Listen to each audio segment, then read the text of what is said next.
to harvest logs, and we've had a bit of a delay for a couple of weeks in terms of recording and posting. Middle daughter Theá had a bike accident on a road bike. Thankfully she was wearing her helmet, but ultimately ended up in Gloucester A&E and then Gloucester Hospital for about 8 or 9 days. So thankfully she has survived that, but has a broken collarbone and a head injury from coming off the bike on some gravel, hitting a verge, doing a somersault, landing on her head. Fortunately, she was wearing a bike helmet, and if there's anything that this post should be remembered for, other than seeing the Macdon header in its most challenging in this field, is safety first. We have a lot of accidents on farms with all-terrain vehicles going over, people not wearing helmets. I see it on the television, I see it on social media.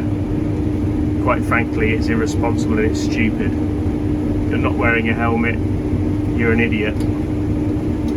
Even with a helmet, some people are lucky to still be here. So that's my main message for today. Massive thanks to the Midlands Air Ambulance who turned up, and Coventry A&E, although to be honest we should never have been released from there. That might be a different post.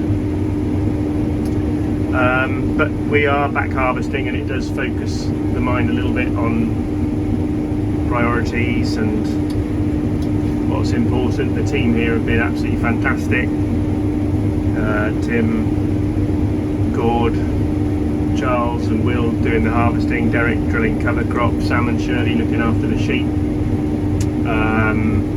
So it does make you appreciate all the hard work that everybody does to get the harvest gathered in, the team in the office and everything else. So yeah, this is where we are. We've got about 3 days probably cutting wheat left. We're up on the top of the hill, towards the top of the hill now. This is Rich Hill, this field.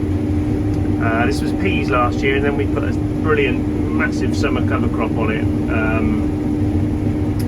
which there is a YouTube, if you flick back through the previous posts, there is a YouTube video just having a look in a bit of detail about what was on and in that mix. But it's the big 16-way Overbury summer cover mix, maize, millet and pretty much everything else.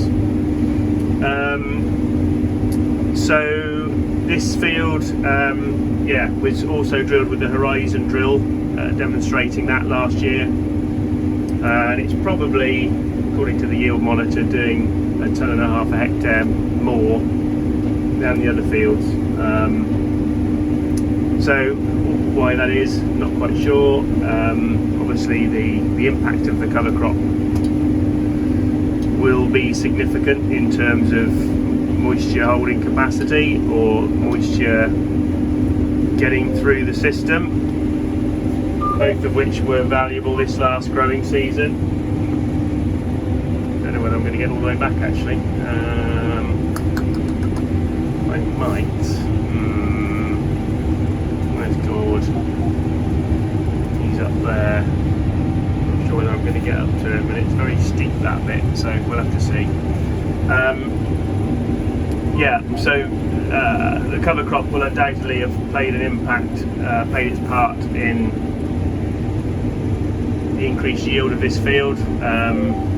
Hugely beneficial summer covers, both from an insect point of view, from a nutrient capturing point of view.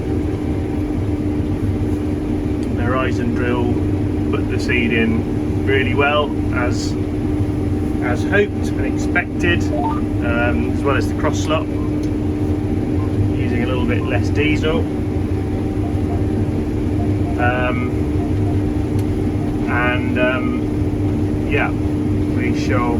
We shall see how it all washes out. Yields have been disappointing, but maybe not surprising considering how wet it's been, how horrible it's been over the winter. Poorly rooted, less so up here. Nice even crops, but a lot of straw, very small ears, and quite pinched grain as well. So, but there we go. Not much we can do about that, I don't think. So, live and learn for another year. Yeah, that's where we are. So, yeah, thanks to everybody on the farm for keeping it all going. And if you're not wearing a helmet on a push bike or an ATV, you're an idiot.